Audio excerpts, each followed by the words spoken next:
A Débora Oliveira de novo para a gente falar de CNN Economia por aqui, Débora, porque o Ministério da Fazenda apresenta daqui a pouquinho um importante relatório sobre as despesas e receitas do governo. Essa apresentação acontece um dia depois da Receita Federal anunciar um aumento de mais de 12% na arrecadação.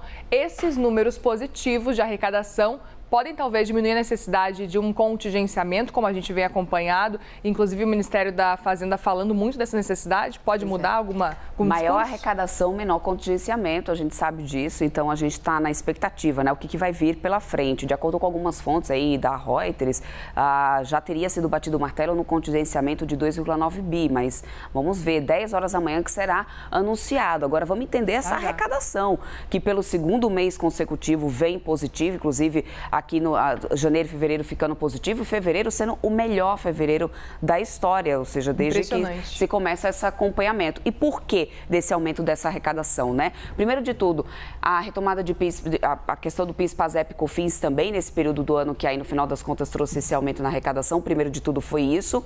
Volume de vendas e também de serviços. A gente teve o volume de vendas disparando no mês anterior, dados inclusive mostraram isso, né, do IBGE mostraram esse aumento, tanto de vendas como também no volume de serviços. E isso, mais claro, baixos. aumenta também a arrecadação, né, Mori? Além disso, os impostos, a reincidência, né, a reoneração dos impostos dos combustíveis, a gente já vinha começando a sentir isso no mês de janeiro, agora no mês de fevereiro, com a incidência total desses impostos, a gente sentiu esse maior volume de arrecadação por causa disso. Ou seja, foram os três principais, quatro, né? No caso aqui, vendas e serviços são dois fatores, quatro principais fatores que ajudaram nesse aumento dessa arrecadação. E, claro, como a gente começou falando aqui, com uma maior arrecadação, pode ser menor o contingenciamento desse governo, que a gente sabe que tem um gasto maior, historicamente falando, então a gente precisa ver como que vai ficar essa situação.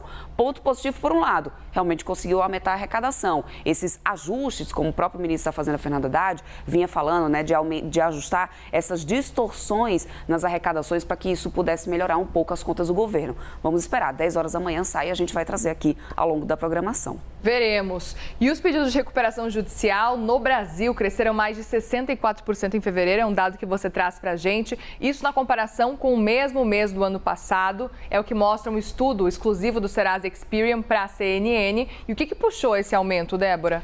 De acordo com o próprio economista do Serasa Experian, ele alega alguns fatores. Primeiro de tudo, a questão de inadimplência, tanto de consumidores como das empresas, e os juros mais altos. Isso vem impactando, porque a maioria, né, desse pedido de recuperação judicial vem por parte dos micro e pequenos empreendedores. Então, boa parte de tudo isso é por causa desses juros mais elevados. Com juros mais elevados, a gente tem um crédito mais caro. Com crédito mais caro, isso acaba tornando aí inviável a operação de muitas empresas que são menores e que depende às vezes do crédito para poder liquidar suas contas e ir mantendo ali a sua operação. Então, parte disso vem em relação a isso. Eu lembro, inclusive, viu, Muriel, que não é somente micro e pequena empresa. A gente tem visto grandes empresas também anunciando recuperação judicial. Inclusive, ontem a gente teve a rede de supermercados Dia entrando com pedido de recuperação judicial aqui no Brasil. Semana passada, eles já tinham anunciado uma reestruturação. Mais de 300 lojas serão fechadas pelo Brasil.